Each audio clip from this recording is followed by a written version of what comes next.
Sir, ಈಗ 2026 ಈ ಯುವ ಪಡೆಗೆ ಹೊಳೆದ ಆ ಯೋಚನೆಗಳಿದೆಯಲ್ಲ ಸರ್, ಅದು 90ಸಲ್ಲಿ ನಿಮಗೆ ಹೊಳೆದಿತ್ತು. ನಾವು ಆ ಕಾಲಘಟ್ಟದಲ್ಲಿ ತಮ್ಮ ಸಿನಿಮಾ ನೋಡ್ಕೊಂಡು ಬಂದವರು.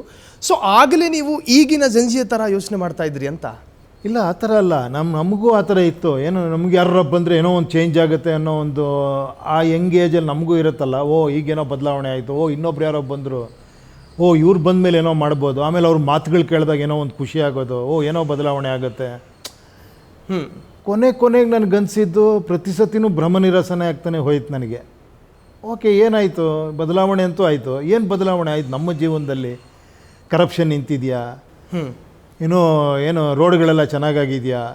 ಇವತ್ತು ಅದೇ ಗಾರ್ಬೇಜ್ ನೋಡ್ತೀವಿ ರೋಡ್ಗಳಲ್ಲಿ, ಇವತ್ತು ಕಿತ್ತೋಗಿರೋ ರೋಡ್ ನೋಡ್ತೀವಿ, ಇವತ್ತು ರೈತರುಗಳು ಪಾಪ ಕಷ್ಟಪಡ್ತಿರೋದು ನೋಡ್ತೀವಿ, ಆತ್ಮಹತ್ಯೆಗಳು ನೋಡ್ತೀವಿ. ಗೌರ್ಮೆಂಟ್ ಆಫೀಸ್ಗಳಲ್ಲಿ ಇವತ್ತು ಕರಪ್ಷನ್ ನಿಂತಿಲ್ಲ.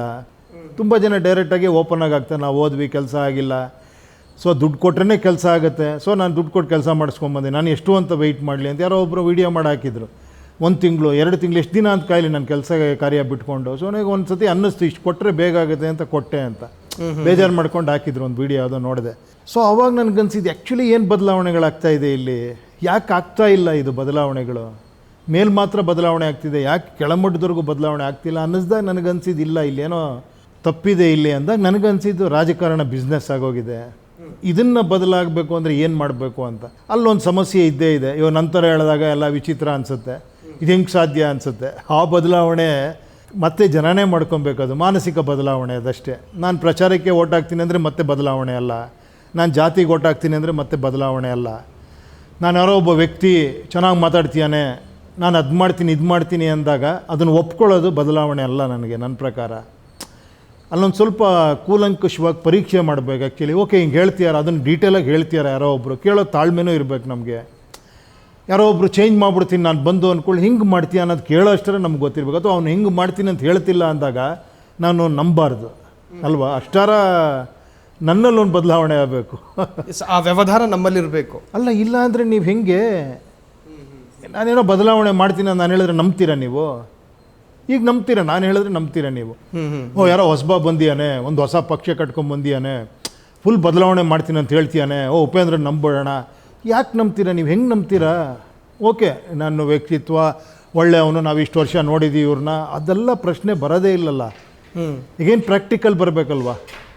ಅಪ್ಪ, ಏನು ಬದಲಾವಣೆ ಹೇಳ್ತಿದ್ದೀರಲ್ಲ ನೀವು, ಏನು ಥರ ಬದಲಾವಣೆ ಮಾಡ್ತೀರಾ?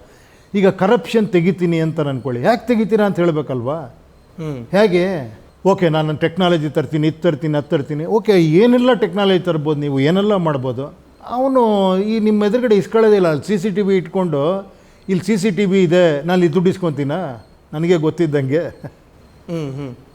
Dark room ready ಮಾಡಿಟ್ಕೊಂಡಿರ್ತಾರೆ. ಅಲ್ಲ, ಸಪ್ರೇಟಾಗಿ ಮಾಡಿರ್ತಾರೆ. ಅಲ್ಲಿ ಯಾರೋ ಒಬ್ಬ ಬಂದು ಹೇಳ್ತಾನೆ ನಿಮಗೆ, ನೋಡ್ರಿ ಅಲ್ಲಿ ಹೋದಾಗೆಲ್ಲ ಮಾತಾಡಲ್ಲ ರೀ ಅವರು, ನೀವು ಸಪ್ರೇಟಾಗಿ ನೋಡಿ ಇಲ್ಲಿ ಏನೋ ಮಾಡಿದ್ರೆ ಅಲ್ಲಿ ಒಳಗಡೆ ಹೋದಾಗ ನಿಮ್ಮ ಕೆಲಸ ಮಾಡಿಕೊಡ್ತಾರೆ, ಇಲ್ಲಾಂದರೆ ಬೇರೆ ಏನೋ ಕಾರಣ ಹೇಳ್ತಾರೆ ಅಂತಾರೆ. ಏನು ಮಾಡ್ತೀರಾ ಅದಕ್ಕೆ ಅವಾಗ?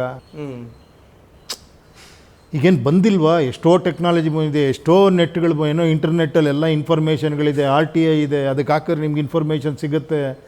ಎಲ್ಲವೂ ಆದರೂ ಯಾಕೆ ಆಗ್ತಾ ಇಲ್ಲ ಅಲ್ಲಿ? ಎಲ್ಲವೂ ಆದರೂ ಈ ಕರಪ್ಷನ್ ಜೀವಂತವಾಗಿದೆ. ಯಾಕೆ? ಅದಕ್ಕೊಂದು ದಾರಿ ಇದೆಯಾ? ಅಂದರೆ ಅದರ ಮೂಲದ ಬೇರನ್ನು ಸುಟ್ಟು ಹಾಕೋ ಕೆಮಿಕಲ್ ಇನ್ನೂ ಯಾರು ಕಂಡುಹಿಡಿದಿಲ್ಲ. ಅದೇ ನಾನು ಹೇಳ್ತಾ ಇರೋದು, ಆ ಮೂಲನ ಸರಿ ಮಾಡೋದು ಎಲ್ಲಿ? ಫಸ್ಟ್ ಆಫ್ ಆಲ್ ನಾನು ಸರಿ ಹೋಗ್ಬೇಕು. ಅವಾಗ ನಾನು ಪಾಲಿಟಿಕ್ಸ್ನ ಬಿಸ್ನೆಸ್ ಮಾಡಬಾರ್ದು ಅಲ್ವಾ? ನಾನು ಹೇಳ್ಬೇಕು, ನೀನು ಪ್ರಚಾರ ಗೀಚಾರ ಬೇಡಪ್ಪ. ಈಗ ಒಂದು ಇದಿದೆ, ಎಲೆಕ್ಷನ್ ಮುಂಚೆ ರೋಡ್ಗಳಿರಿ, ಬನ್ನಿ ಒಂದು ಹವಾ ಕ್ರಿಯೇಟ್ ಮಾಡಿ ಅಂತ. ಹೆಂಗೆ ಹೇಳ್ತೀರಾ ನೀವು ಅದನ್ನು? ಬದಲಾವಣೆ ಬೇಕು ಅಂತೀರಾ? ನಾನು ಹೇಳ್ತಿರೋದು, ಎಲೆಕ್ಷನ್ ಟೈಮಲ್ಲಿ ಬರೋದು ಮುಖ್ಯನಾ, ಎಲೆಕ್ಷನ್ ಆದಮೇಲೆ ಬರೋದು ಮುಖ್ಯನಾ? ವ್ಯಕ್ತಿ ಹೇಳಿ ನೋಡೋಣ, ಇದೊಂದಕ್ಕೆ ಆನ್ಸರ್ ಮಾಡಿ. ಎಲೆಕ್ಷನ್ ಮುಂಚೆ ಬಂದು ಓಡಾಡಬೇಕಾ ಹಳ್ಳಿಗಳಲ್ಲಿ? ಎಲೆಕ್ಷನ್ ಆದಮೇಲೆ ಹಳ್ಳಿಗಳು ಓಡಾಡಬೇಕಾ ನಾನು ಕೆಲಸ ಕೊಟ್ಟರ ಮೇಲೆ? ಇದಾರ ಗೊತ್ತಿದೆಯಾ ಹೋಗ್ಲಿ ನಮಗೆ? ಸರ್, ಈಗ ಈ ರಾಜಕಾರಣ ಅನ್ನೋದು ಒಂದು ಬಿಸ್ನೆಸ್ ಅಂತ ತಾವು ಹೇಳ್ತಾ ಇದ್ರಿ ಸರ್. ಅದೊಂದು, ಕೆಲವರು ಹೇಳ್ತಾರೆ ಅದೊಂದು ಲಹರಿ, ಕೆಲವರು ಹೇಳ್ತಾರೆ ಅದೊಂದು ಜೂಜಿದ್ದ ಹಾಗೆ. ಸರ್, ಈ ರಾಜಕಾರಣ ಅನ್ನೋ ಆ ಲಹರಿಯಿಂದ ಪ್ರಜಾಕಾರಣಕ್ಕೆ ಈ ಜನರನ್ನ, ಆ ಎಡಿಕ್ಟ್ ಆಗಿರ್ತಕ್ಕಂತಹ ಜನರನ್ನ ಹೆಂಗೆ ನಾವು ಕರ್ಕೊಂಡು ಬರೋದು ಅಂತ? ನಾನು ಹೇಳ್ಬೋದಷ್ಟೇ, ಕೊನೆಗೆ ನೀವೇ ಡಿಸೈಡ್ ಮಾಡಬೇಕು ಅದಕ್ಕೆ. ಪ್ರಜೆ ಕೇಳಿ, ಇದು ಹೆಂಗೆ ಗೊತ್ತಾ? ಫಸ್ಟ್ ಆಫ್ ಆಲ್ ನಿಮಗೆ ಬೇಕಾಗಿದೆಯಾ ಅನ್ನೋದೇ ಟೋಟಲ್ ನನಗೆ ಕನ್ಫ್ಯೂಸ್ ಆಗ್ತಾ ಇದೆ. ಸುಮ್ಮನೆ ಬಾಯಲ್ಲಿ ಹೇಳ್ತಾ ಇದ್ದಾರಾ? ಎಲ್ಲರೂ ಚೆನ್ನಾಗೇ ಇದ್ದಾರೆ, ಎಲ್ಲರೂ ಆರಾಮಾಗೇ ಇದ್ದಾರೆ. ಸುಮ್ಮನೆ ಏನೋ ಒಂದು ಎಲೆಕ್ಷನ್ ಬಂದಾಗ ಏನೋ ಒಂದು ಇದು ಹೆಂಗೆ ಅಂದರೆ ಒಂದು ಇದ್ರ ಥರ, ಅದು ಸರಿ ಇಲ್ಲ, ಇದು ಸರಿ ಇಲ್ಲ ಅಂತ ಮಾತಾಡಿ ಆ್ಯಕ್ಚುಲಿ ಕರೆಕ್ಟಾಗಿ ಇದೆಯಾ ಕನ್ಸರ್ನ್ ಜನರಲ್ಲಿ ಅನ್ನೋದೇ ನನಗೆ ಡೌಟ್ ಆಗ್ತಾ ಇದೆ ಇವಾಗ. ಇದ್ದರೆ ಖಂಡಿತ ಪರ್ಯಾಯ ಮಾರ್ಗ ಹುಡ್ಕೊಂತಾರಲ್ವಾ. ಅಗೈನ್ ಸೇಮ್ ಥಿಂಗ್ ಕೇಳ್ತಾರ, ಇಷ್ಟು ವರ್ಷ ಎಕ್ಸ್ಪೀರಿಯನ್ಸ್ ಆದಮೇಲೆ ಮತ್ತೆ ನನಗೆ ಹೇಳ್ತಾರೆ ಹೋಗ್ಲಿ ಅದನ್ನೇ ಮಾಡಿ ಅಂತ. ಸರ್ ಈಗ ಅರ್ಥ ಮಾಡ್ಕೊಳ್ಳಿ ನೀವು. ಹೌದೌದು